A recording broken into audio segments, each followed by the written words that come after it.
My whole life fell apart in a matter of 2 months. And that was the beginning of a storm that I was not expecting. It's your child, and when they need you, you just drop everything and you do what you have to do within 2 months time frame. So my daughter got sick.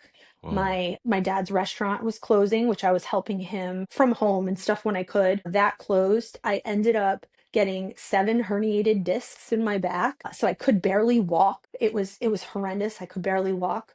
My husband decided that he didn't want to be married anymore. He wanted to separate, so he left. This was all within 2 months' time. Everything just kept crashing and coming down. And I had no vehicle at that point. I had no money. I had no job. I had a Wow. sick child. It was extremely traumatic to happen. Boom, boom, boom, boom. It was like I didn't know where to start.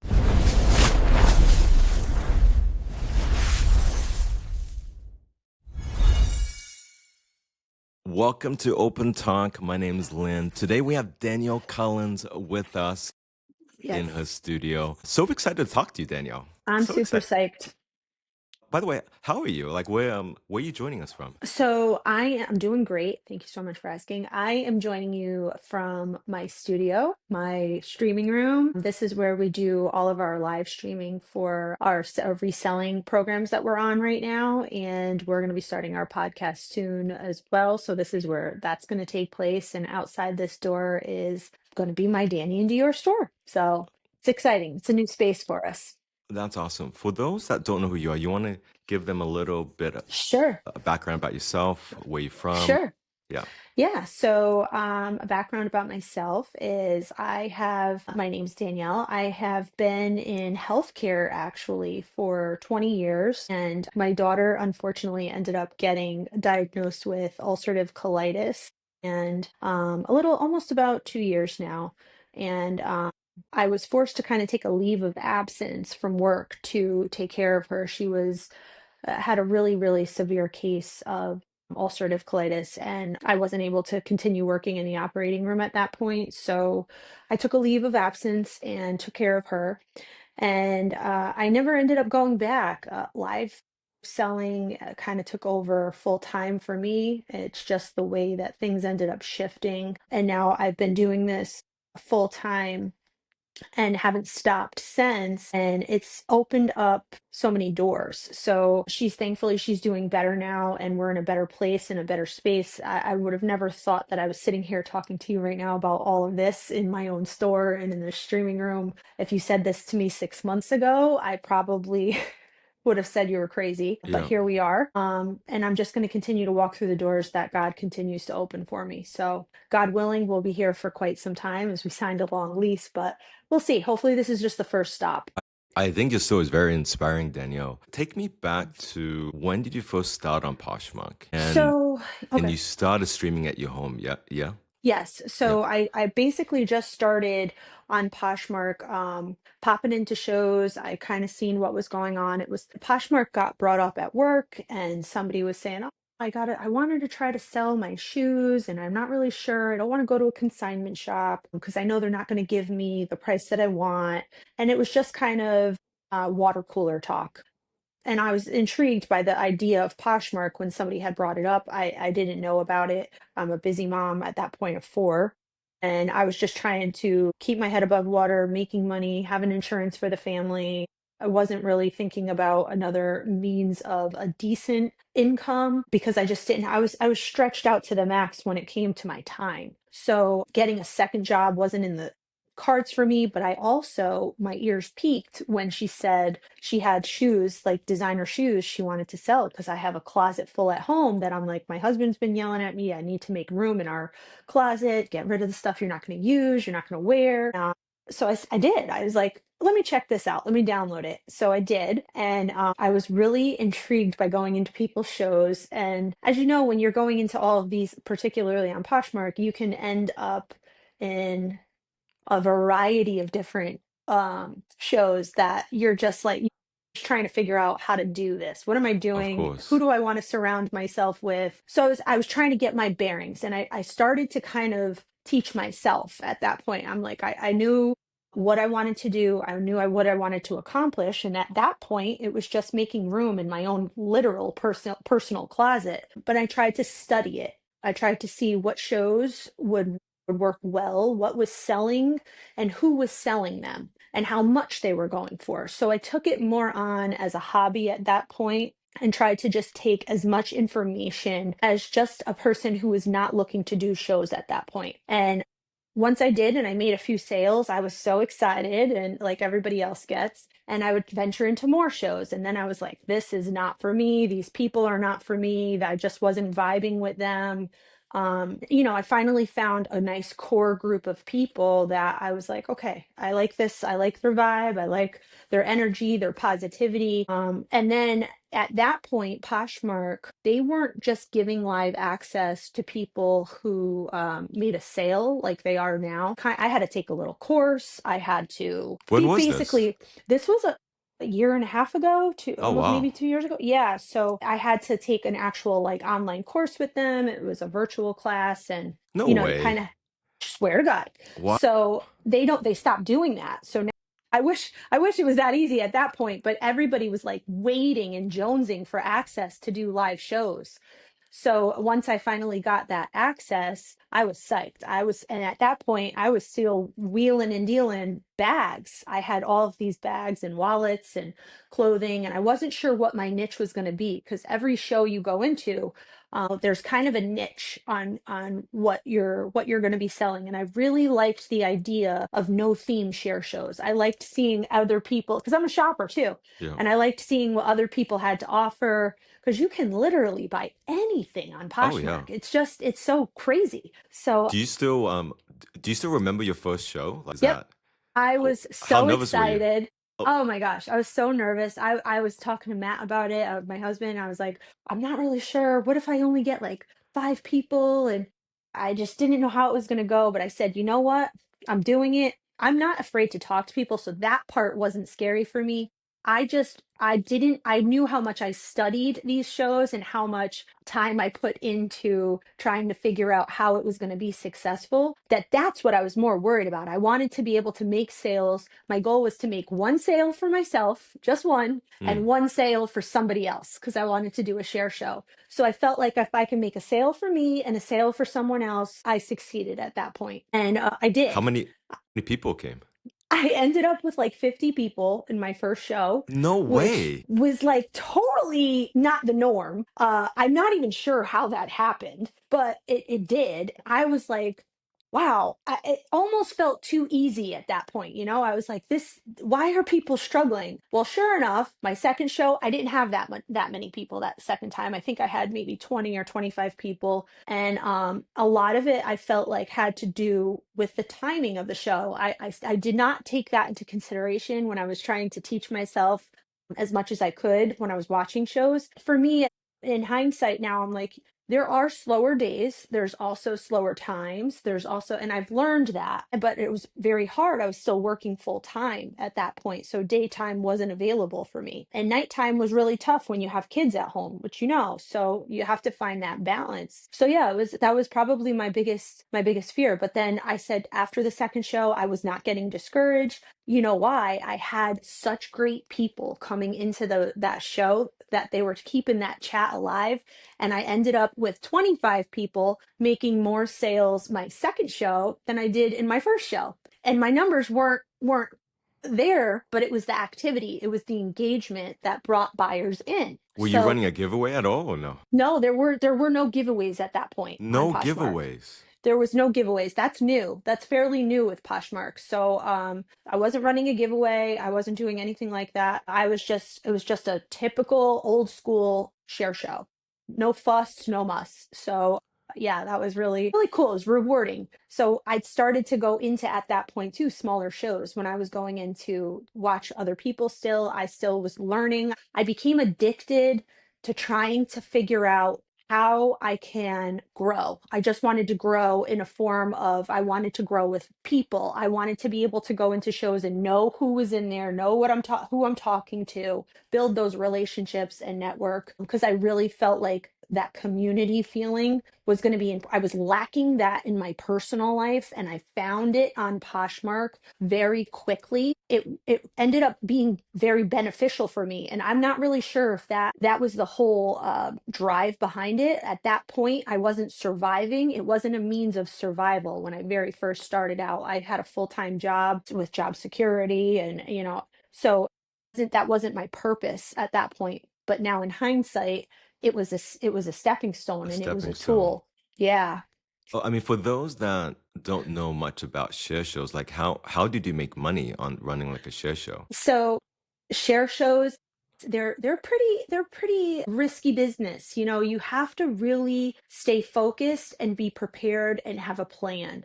And a lot of hosts, they just do things differently. Everybody does their own style. Some people like to run themselves at the very first beginning of the show. Some people like to take breaks and run people in between. I kind of have a little bit of everything. Offer these people have been so good to me that I try to really stay community focused in my shows. A lot of people, Lynn, don't like to do their own shows. They have a fear, they have Of not the course. means, maybe they're working and this is their side hustle. So what I try to do is do at least once a show, I try to do a mini share show for somebody else, and I do a closet raid giveaway. So Mm, that means I go into somebody's closet and I'll pull 25 of their items and I'll preload them so that they can get a chance and an opportunity to have their closet showcased without having to do their own show. Had been, so it still is. I still do it. I did one today.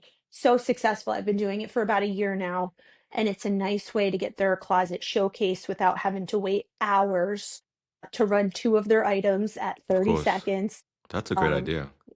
so, and it's my way of kind of giving back to people because I remember what it's like, and it's hard, and just some people, it's just not for them. And I think that's a really important thing to know if this is for you.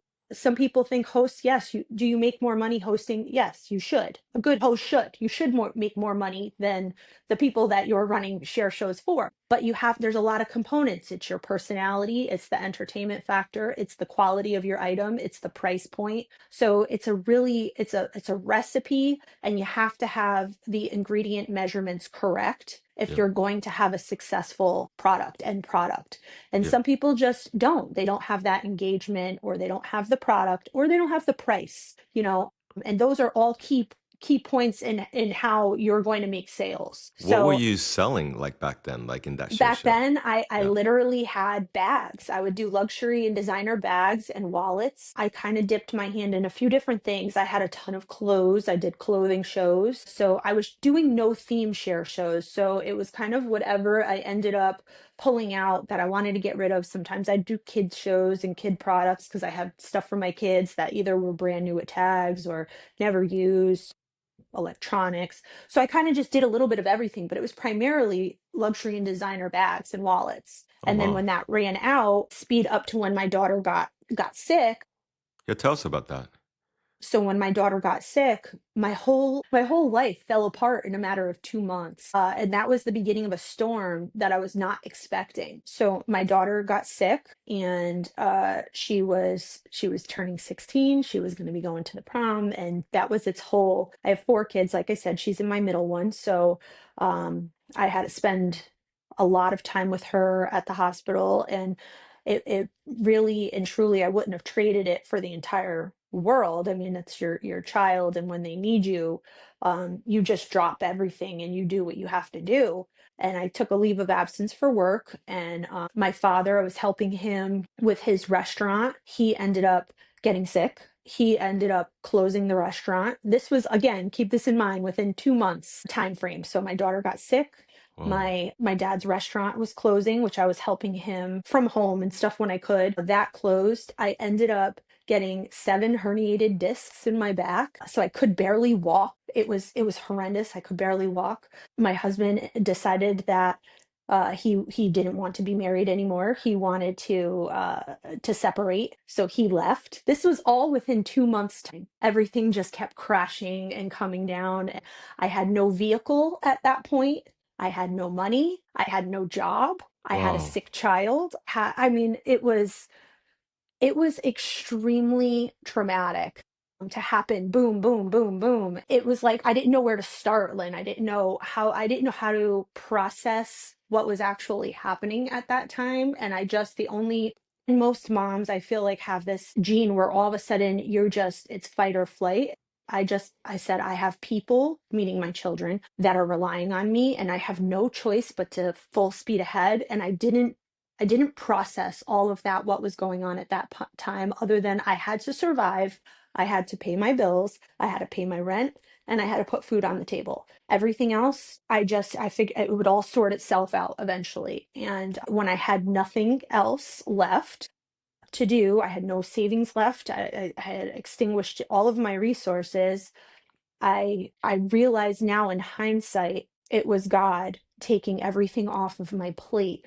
So I had nothing else but him. He was the only one I had left to turn to for help. I was not a very religious or spiritual person at that point.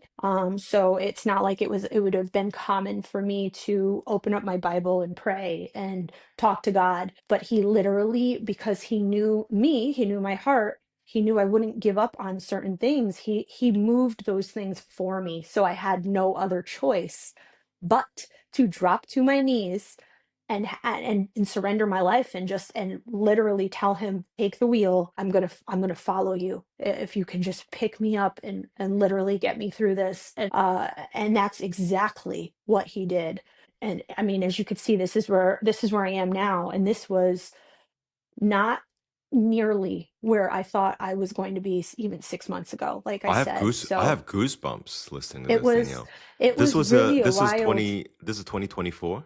Yes. Yeah. Wow. Yeah. So, I was walking to the post office with whatever sales I was making. My daughter made soap, right? So when my daughter got sick, she so badly wanted to be able to buy a car. And she couldn't work anymore because she was helping at the restaurant my father had. One, he didn't have the restaurant anymore. And two, she could not work because she was so sick in and out of the hospital. So she was making soap. And at that point, I started to sell her natural soap on my Posh shows, and people loved her soap. They loved wanting to support her. She was trying so badly to save for a car, her very first car, and wanting so badly to get to the prom. So that was the only thing she had on her mind, and it was her thing. And I was selling it, and people really, really liked the soap. So I said, you know what? She had stopped making the soap at that point. She was just too sick.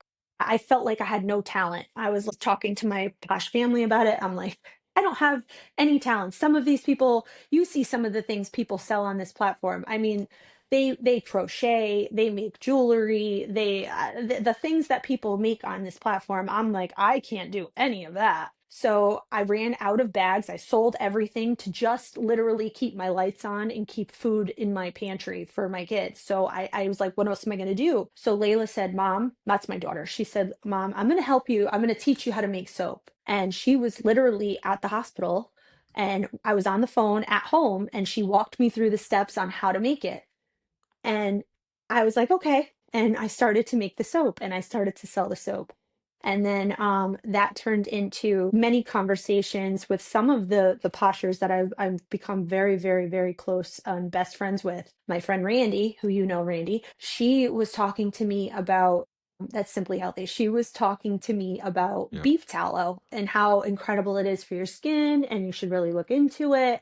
And I'm like, okay, I'll do it. I'll do it. And then a couple months went by, and I was still making the soap, and literally I was getting shut off notices. Lynn, My I could barely goodness. get out of bed sometimes to just even get up.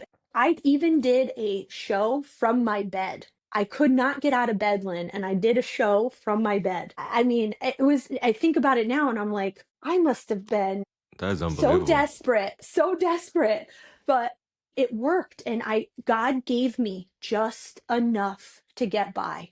When I tell you he provided for me, he knew, and he provided just enough. He provided enough for me to keep my lights on for that month, or enough for me to buy groceries for the day. And some of these people that I became friends with on here, they were showing me so much kindness that it rang to my heart and my soul, to a point where I will never forget it. And I cannot wait to get to the point in my life where I can financially do it for someone else. I can't wait. They sent me groceries so my kids would have food. They sent my kids presents on their birthday in case I didn't have enough. It was just a wild experience because I have people I've known my whole life that have never shown me that kind of kindness or, not concerned. Like, hey, did you eat today? Hey, did you make sure that you're drinking enough water? And it's all because I've met them through this platform and they literally changed my life. I would walk to the post office, get these packages there. My kids would help me. They'd carry the boxes because I didn't have a car. I didn't even have, even if I had a car, I didn't even have the money for insurance or gas to put in it. It was literally survival. So one night I couldn't sleep and I started reading about the dang beef tallow that Randy told me about a month and a half prior or whatever. And I'm like, you know what? I can try this. Why not? So I tried making the beef tallow face cream and I sold it. And then I got enough money off those sales and I bought more ingredients. I didn't spend a penny on anything else other than my bills and buying ingredients. And I How did that much for months. how much did you make on a show back? So before my daughter got sick or after? Yeah, let's start with that, like before your daughter got sick. So before my daughter got sick on the luxury and the designer stuff, I mean, it's hard to say. I feel like for anybody who started out with their own personal inventory of bags, I wasn't sourcing my stuff. I was using my own personal inventory. So I would, on a good day, when things were going well or going smoothly, I think at that point I made $1,000 would be a great day, and that would be on like designer wallets or maybe some Coach bags and Kate Spade or whatever I had at that time. And then after my daughter got sick, I was thrilled. When I tell you beyond thrilled to make $600 in a week, I was like, that was the best because Wow. I was selling soap. So I was like, I would spend hours on there just trying to How many sell days were you them. s how many days? I was streaming as much as I possibly could. If I can go on it at 5 days a week, I would go on at five. If I had to be at the hospital and maybe I had to go on late in a day, I'd do a couple hours. At that point, even though I wanted it to be full time and I did have no other job, I was still sick with my back and taking care of my daughter. So there was no set schedule at that time. So it was just as much as I possibly could, I would get on there.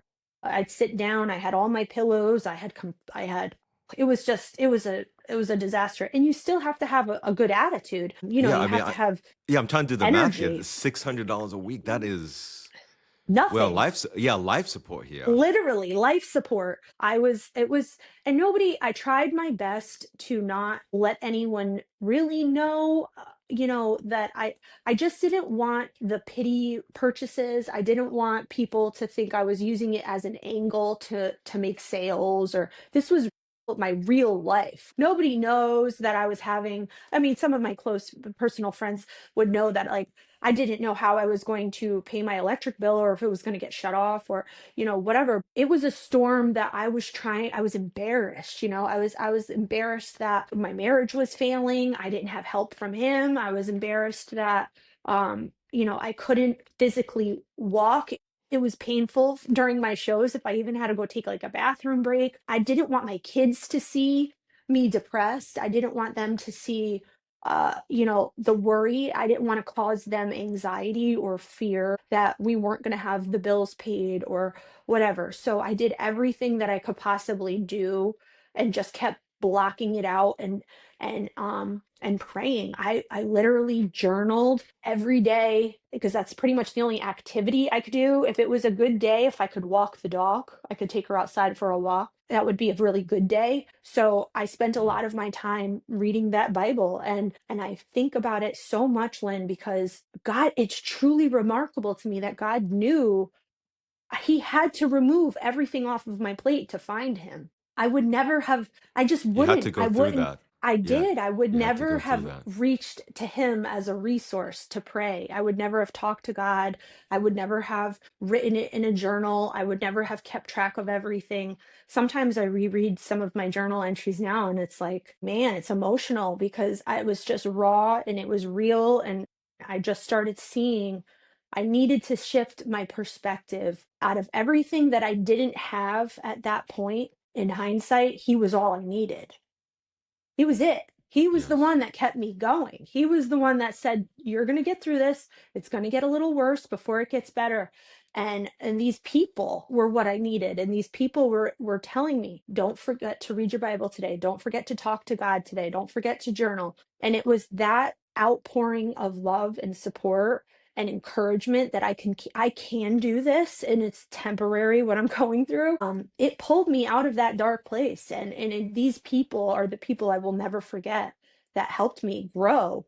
They're the ones that created this space. They're the ones that created Danny and Dior. They literally poured into me when I couldn't fill my own cup. And a lot of it just had to do with reminding me that God never left me and that I was the one that left him. So I'm thankful for sure for all of them. Amen. Yeah. When you when you added the tallow Yep. and you started to test that and add that to the soap, how did that change your numbers? So I didn't add it to the soap right away. I created a face cream first with the tallow. And before I sold it, I was like, I need to make sure that this actually works. And I tried it. I gave it to my family, and I was so worried that it wasn't going to work. And I'm like, how can I make it better? So I spent more hours reading, because that's literally all I could do was read. I couldn't walk. I would read. I'd start reading, and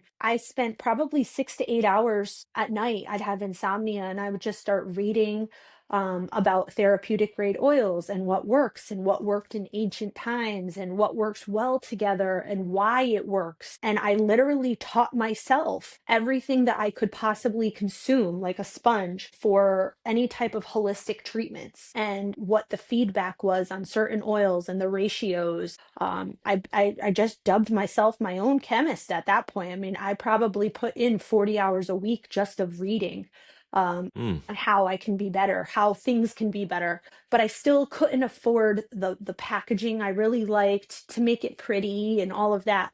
But at that point, I didn't care. I just wanted the product to work, because I felt like if the product worked, I could change all of that at a later time. Because it didn't might not have looked the prettiest, but I just wanted to make sure that it helped people and it worked and it gave them a reason to come back.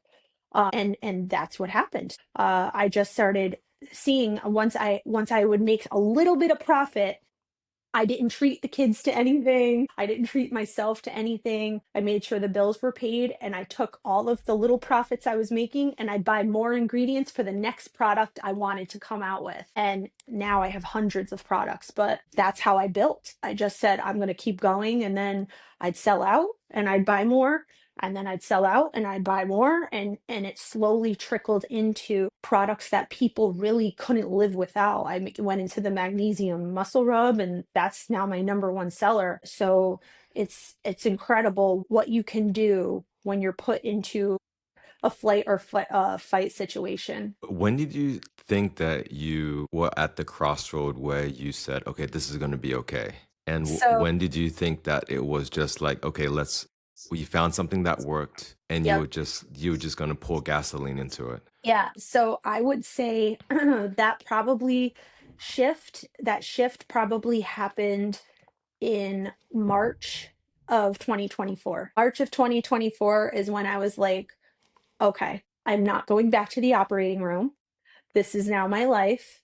I'm giving this all that I have. And I think we have something here. This is going to work, because it wasn't just my people on Posh that were telling me the products worked. It wasn't just my personal family. It wasn't just my friends. It was some like people that they would give the product to that never knew me, didn't know my story.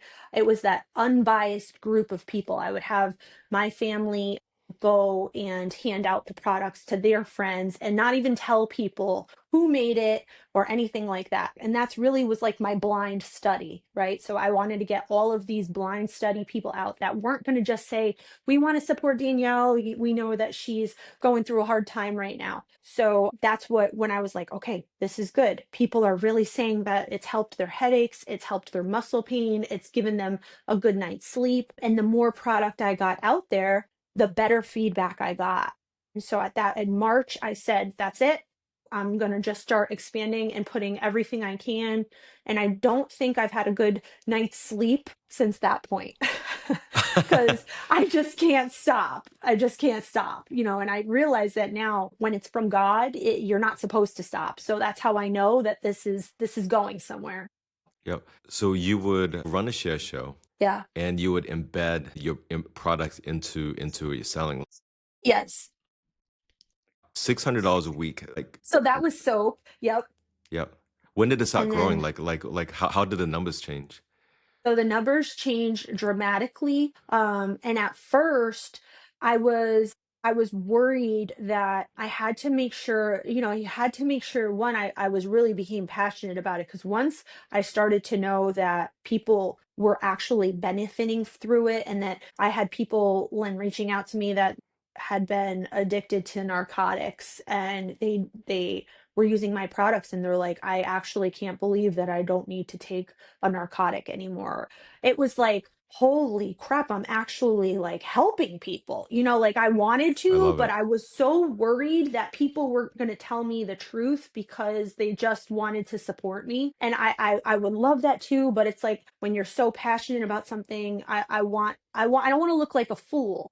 Yeah. Like I wanted to make sure that these The things were product worked. actually right. Yeah. So the dramatic shift became then at that point was I wasn't making very much money because I wasn't buying in bulk for my products, right? I couldn't afford to. I could literally only afford to buy a smaller size because I was still not being able to pay everything. So I wanted to change things and I wanted to make sure I was obviously using all my therapeutic grade stuff. So I had to charge more for them. I wasn't at a point where I can low start them or anything like that. And I wanted to just get them out there. So the shift changed, I would say, when I kind of got into my three core items at the time. Well, four, I guess, if you want to include soap. Soap is just where I started, but it would be the beef tallow face cream, the magnesium muscle rub, and the Nature's Botox or Botox in a bottle. So it was more about getting those products out there at a reasonable cost for me. And I would say I profited at that point. I was doing $600 with just the soap, and then I would be back up to like $1,000 a week, and I was Hmm. okay with that. I was like, okay, we could do this. I can just put this money, and I was literally allotting, and I would put my inventory in, and I'm like, once I hit this number, I can go and rest for a few hours. I can go lay down, and then I can get up. I can go help Layla do what she needs to do, and then I can maybe try to get I was literally giving myself the most, in hindsight, it was silly, goals for the day. All I wanted to do was hit a certain amount to sell just so that I can maintain that balance of my own health. Me using, and once it started, like my joint bomb and stuff started working on my own back. I don't claim that my joint bomb helped me with my herniated discs. It was truly God. I never got surgery. I never did anything. They're still there, but I have no pain anymore. So I don't know. It was a miracle in my opinion. It It is a was miracle. just it really was or is. But I was so afraid of that pain and I was afraid of being taken backwards because if I couldn't go live, how was I going to pay the bills? Yeah. So I wanted to make sure I got enough sleep. I wanted to make sure I took care of the kids and got the stuff. I gave myself enough time to get to the post office because I'd still have to plan those walks to the post office. So $1,000 a week was fine for me at that D- point. was Danny and Dior born at that point, or did you come up with that? Yes. That was Yeah. the name. Yeah. And the reason of course, so my name, Danielle, Danny, and then Dior is my dog, my Frenchie, and I love my kids. I love all of them, but I couldn't choose one of the kids. I wanted it to sound luxurious, but my dog did not leave my side. That entire time. She literally would sleep by my feet if I was streaming or try to sit on my lap, or she would stay in bed with me. Like she was just, I don't know, she was my crutch. She was just something that was like a symbol to me of hope. Things are going to be okay. She gave me that comfort and it just hit me and it flowed nicely. And That was it. At that point, were you running 3 shows a week, or you were still? I was trying my best to run 3 shows. At the very minimum, I would do 1 show if it was a bad week for Layla, and we had to go back to the hospital, or if it was a bad week for myself. But yeah, I was doing my absolute best to do 3 shows a week. And then at Wow. that point, what was really awesome with networking with these people that in this show, up until that point, I've gotten really close relationships with a lot of these people. When I couldn't go on, they would do it for me. They would go and they would try to sell my stuff if I couldn't do a show, and it's like, again, that kindness just overwhelmed my heart. These people just showed up for me. I felt like they were just sent from heaven. Like, how does somebody care that much? They have their own sales to make, they have their own bills to pay. And if I was on, I was on. If I couldn't, I couldn't. But they would pick up the slack. Like, they're literally my backbone. So I fight for them hard, and I will always do my best. I don't think there will ever be a time for me. Once a week at a minimum, I'll always do a share show, just because I am indebted to these people. They put food on my table when I couldn't. And your community, They're strong. yes, very special. Yeah, they are. Talk to me. The decision to then get a space must be an insane decision. Like, what made you say, okay, you're streaming from your home, you have no overhead, no rent, Right. no employees, not no like no other, and then 2024, given your situation, and now you're taking this massive leap of faith Yeah. forward. Like, what made you decide that? So my family had it. My family was I had said to you earlier, I was really overwhelmed with trying to buy more and more ingredients. Still have, I mean, I live in a very small space. It's only around 1,500 square feet with 3 bedrooms. So to have an entire skincare line sharing space with your family and doing everything, in a clean manner, and it's exhausting, and it's overwhelming. We were surrounded by boxes. I would keep things in boxes so my kids would stand up and eat dinner, because our kitchen island would be full. My kitchen table became my streaming table. So we would and we still would want to have some family time of being able to talk to each other around dinner time. So my husband would clear like a little path. We'd all stand, and it just became really overwhelming. And I said, we have to do something. So I was very, very nervous that I wasn't going to find a space or a place, especially in Connecticut, that was going to, one, be big enough, and two, that I could afford. I'm like, how am I going to do this? How the heck? Sure. I mean, I just literally was putting away every single penny that I possibly could for months, in fear that Layla would get sick again, or that my herniated disc would pop back up, or I was trying my best to make a savings.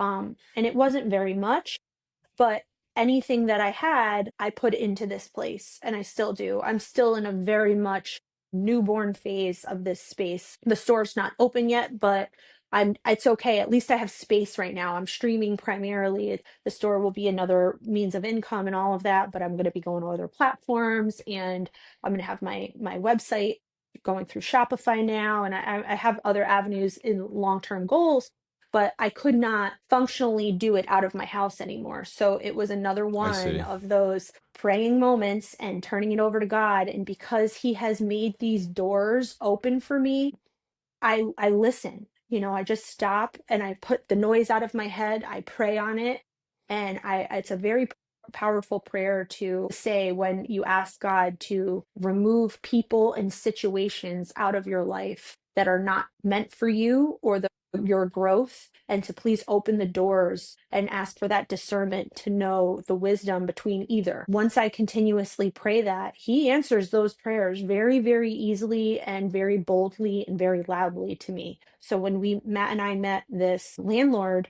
we hit it off instantly. He had this space, and he's like, listen, if this space doesn't work for you, I have more. He really loved what we were doing. And he doesn't know the in-depth story that now you guys do, but Yeah. he knows the short of it. And he's like, this is awesome. I want help. I want you to take this space. And it just clicked. And it was like, that's it. This is it.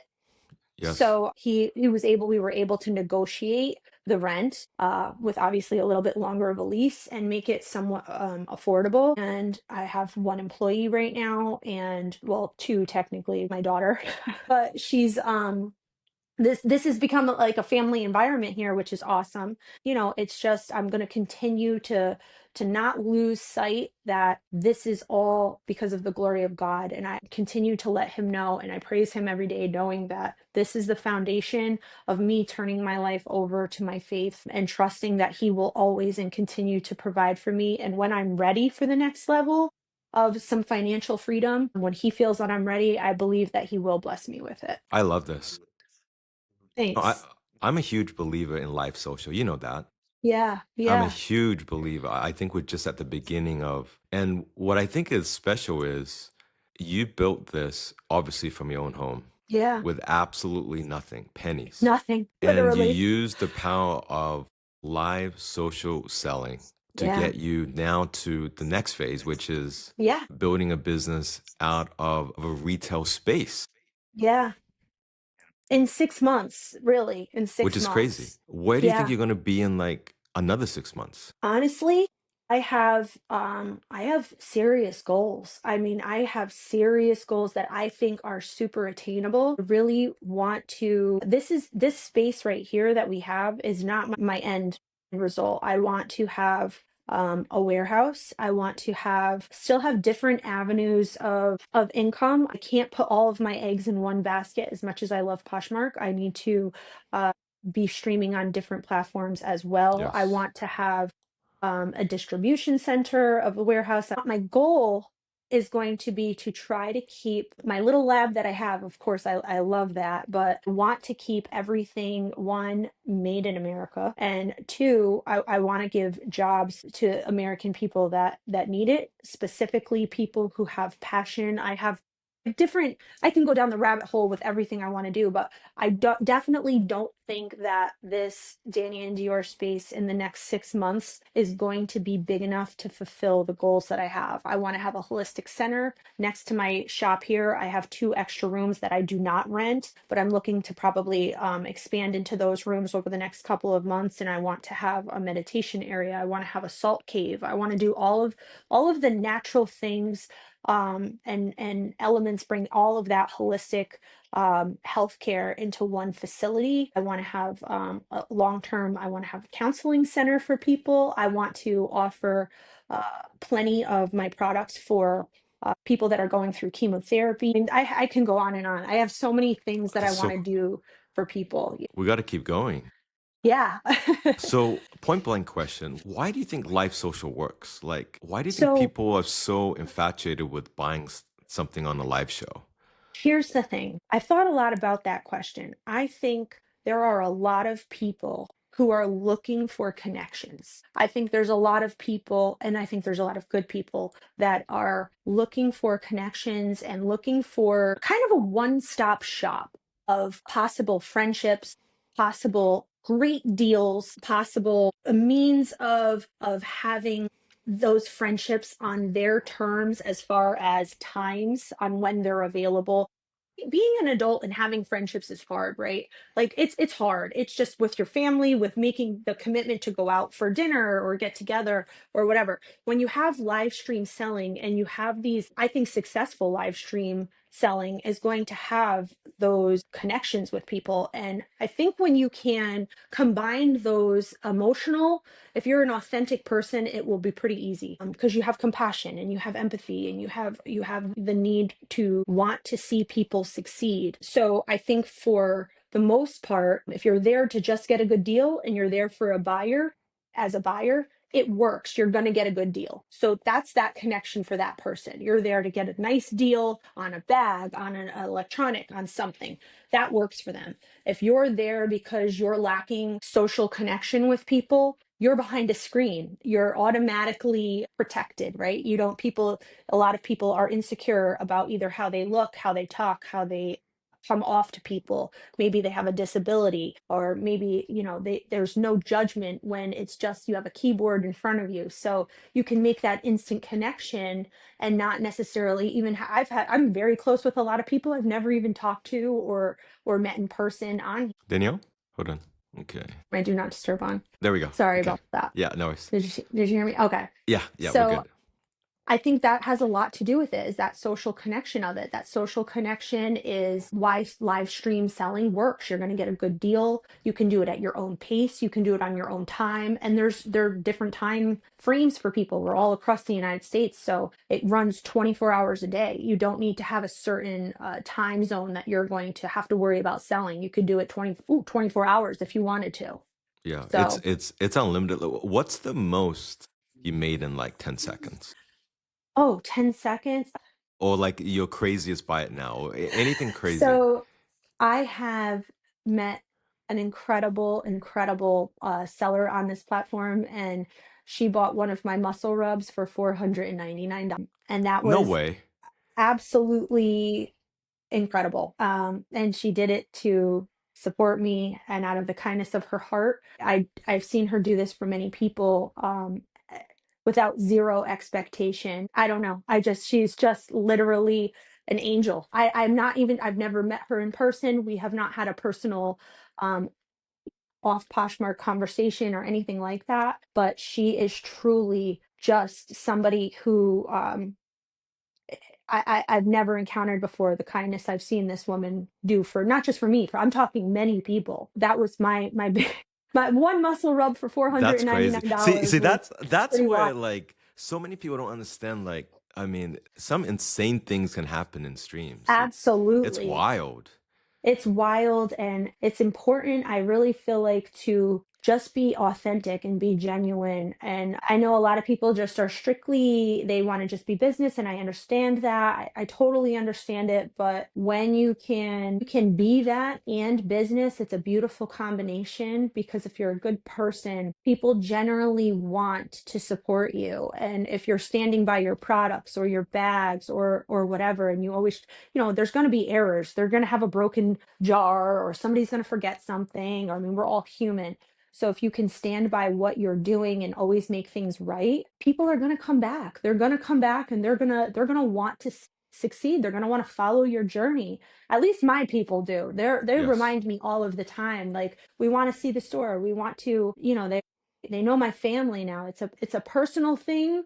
Yes. Um but it's an important factor that I want my family, my community, my posh family to know, like, your pennies have saved my life. Your pennies have saved literally I mean, you've they're little purchases, whether big or small. I mean, they've literally got me to this point right now, right here where I Yeah. am. So it's valuable to me. They're valuable to me. I think you unlock something that I really believe in with Thank live you. social. When you Yeah. start supporting other people, the support comes It's back endless. tenfold. Yes. Right. It's endless. I mean, and I do it too. I'm somebody that if I don't have a lot of money, but if I have a little bit extra in my posh funds, you don't forget. You shouldn't forget. You shouldn't forget when people have been good to you. And if you can afford to help support them and bid on something, or do a keep and resell, or a stack, or support comes in many ways. So it's not necessarily always just about the purchase. It's about getting those shares out, dropping tags in the chat, anything that can help keep that chat going, keep it active. I see all of that and I value all of that, because there are people that doing that for them doesn't necessarily help them in any which way. They're trying to help me as a host keep going, get that energy, to sell their items, my items. So, uh, you become extremely grateful for those people that continuously show up for you. Yes. I think you have a very unique value proposition. Like you're a live streamer with your own product, right? Yeah. And which is, like a lot of people have products, but live selling, you're one of the few that have that type of value proposition. You Hmm. started as a share show. Have you ever thought about other formats to your show in the future in terms of your growth in the space? Anything that you're Yeah. thinking about? So I absolutely am going to be transitioning to a solo show at least one time a week right now, because there's a big educational component to what I'm selling, and I just don't have the time to give as much education that I would like to share with everyone with doing a share show. People want their generally, especially if they're new to your show, they're like, why is this taking so long? Well, there's a lot when it comes to pain and talking about products that could potentially help your pain. Everybody has a different measure of pain, a different, I need to talk to them. I almost need to do consultations, so I can make sure that I'm getting them the right product. I don't want them wasting money, or they might already have a product of mine that will cover an issue. So I want to make sure that they're not making, I don't want to price gouge on anybody with, if you already own the product that I've gotten, I've made, I want you to know all of the issue, all of the reasons you can use it, all of the amount of items it can cover that you might not even know. All of that takes time. So I feel like doing a solo show and educating people, yes, it's a big risk for me not to have as many viewers. I've built a really strong show for where I've been and what I've been doing. And the fact that I sell skincare and holistic stuff, you don't typically see the numbers I get, but I'm very proud of it. And I think a lot of it just has to do with selling other people's stuff too. But I believe that the audience I'm seeking will come if they truly are in need of a holistic item that might potentially help them or a loved one. So it's going to be a little risky, but I have no problem taking a risk, as you could see clearly. So It's a I'm big doing it. risk. I Yeah. also think I mean, you should take advantage of live social, right, to build your Yeah. audience, but Hmm. also your Shopify store. I almost think of you as the person that one day could launch a product on your website, like with 1,000 quantities, and sell it in a matter of seconds. I hope so. I almost think you have that prototype of a show concept. I And hope and so. it's not even just, I mean, you could probably do it on your live show, but I almost feel like if you can collect email addresses. Yeah, I think Yeah. that's going to be hopefully a goal of mine to do within my website and the transition into Shopify. I'm also probably going to just transition most of my solo shows with the new platforms as well. I feel like starting fresh, and I don't even know if any other platform really does offer share shows, but No, I I don't feel think like so. yeah, I don't think so. Yeah. So I feel like that's a great starting point for me too. A lot of my customers and my Posh family and my community are on other platforms as well. So I haven't taken the plunge. That's why it's so cool, Lynn, that this has literally come from one platform. It's not like I've been Crazy. going right, like I Yeah. haven't gone on Whatnot or Palm Street yet. I haven't even gotten really a ton of sales on my own website. So this is literally because of one platform. Yes. I definitely think there's so much room for growth. I used to think that it would be wise to stick to one platform, but not anymore. I think live social is just growing so fast. Like, and then Yeah. for your case, in the sense that you just need more audience. I mean, you found something that worked. Yeah. Now you need to pour more gas into it. So you Yeah. should be streaming on, TikTok Shop, as Yeah. many platforms. Oh man, TikTok Shop too. I know. I know. You would go wild on there. I don't even have a personal TikTok, so I have to step one and get that. I just have to do it. It's like when you're doing it all yourself. Thankfully now I'm Yeah. so beyond blessed that my husband and I were able to work everything out within our marriage, and now we have been stronger than ever, which I literally am so beyond grateful to God for the restoration of my family. But now that I have him actually in the driver's seat, believing in me and believing what I'm doing here, and he's helping me, we've already grown significantly with just him being on board and helping. So I'm hoping now that we're here, and even though we still have a little bit of ways to go with the store and all of that, he's taken a lot off of my plate. I have my friend Dana who's been helping me also. She's more internet savvy than me, so I'm hoping that she can just take care of like the socials. That would be awesome Yeah. too, because when you're a one man show, it's like, there's only so many hours in the day. But it is. But I will tell you this though. When you're a one man shop, I mean, there's a gazillion things to do. Yeah. I think you're at a point now where I mean, there's endless possibilities, but you also have to Yeah, kind of think like there has to be some type of focus group, right? Everything that your time is spent on, you should be thinking, will it 30x, 50x, 100x right. my business, right? Yeah, And if it's not, then you probably shouldn't put too much time into it. And that's the same thing with the exactly. platforms as well. It's, Yeah. you're going to want to stream on so many platforms, but if you do too many platforms and you're too early, Hmm. then Yep. then you're not going to be good at any of those platforms. And that's probably one of the most uh, heart-wrenching things for me with these growing pains of giving up some time doing share shows, but in the same sense I have to remember that this is a business and now I am responsible for also for other people to put food on their table here as well. So I will never give up at least my 1 day a week of share shows for everything that I've been through and my loyalty to these people, Yeah. but I also don't want to sacrifice too much time away from the product either. Like I like the creative aspect of me being in my lab. It's a really good therapy for me too. I find myself like, I put some music on, I get my books out, I start reading, and people ask me just every show, like, can you come up with this? Can you come up with this? I need help with this. And it's because they've bought in so many of my products that worked that there's another ailment that they want me to work on. So it's really Yeah. cool. I have a waiting list of items to come out with. I can't wait. We got about 10 Yeah. minutes left. Sure.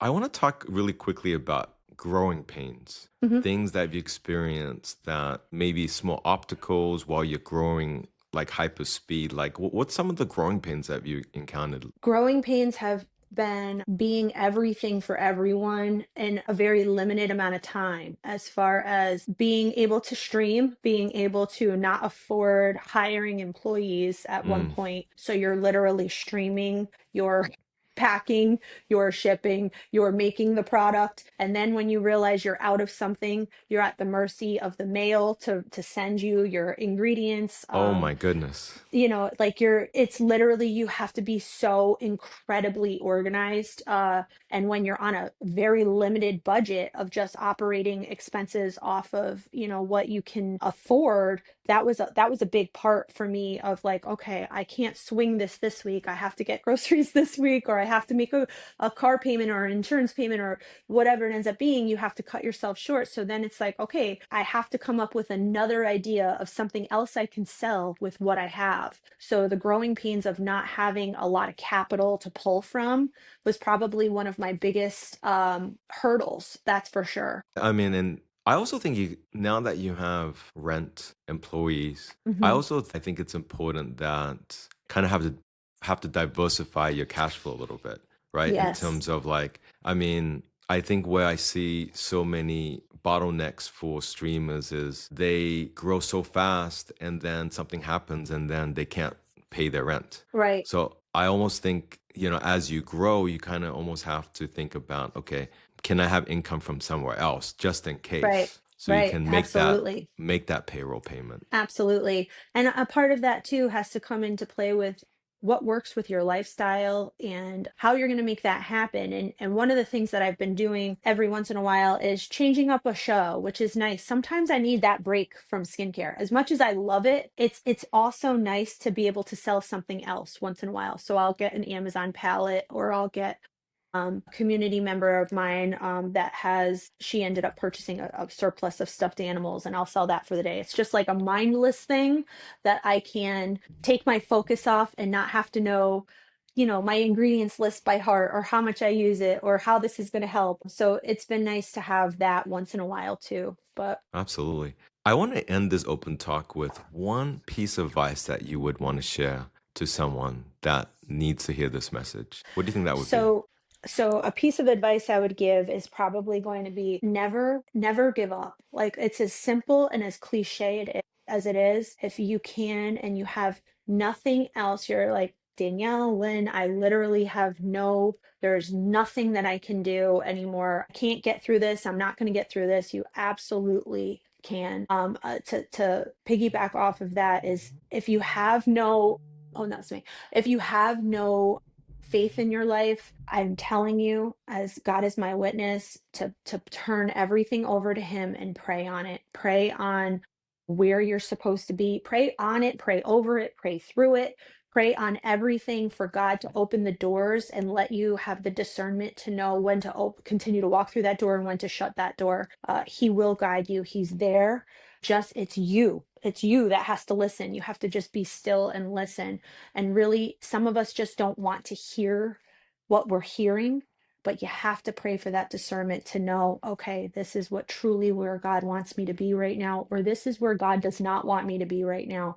And not give up on it. Don't give up on your dreams. It's just, if he's redirecting you, he's making sure that you're getting where you're supposed to be in his time, not in your time, and in his time. And where your journey is going to take you is going to be dependent upon him and how faithful and loyal you are as one of his servants. So that's probably the biggest takeaway I can give you right now on that. Thank you, Danielle Cullins. Thank you for Thank coming on you. Open Talk. Thank you I so really much for having appreciate me. you. That I was an amazing appreciate interview. you. Thank you. Absolutely. Take care. Thank you. Take Bye. care. Bye bye.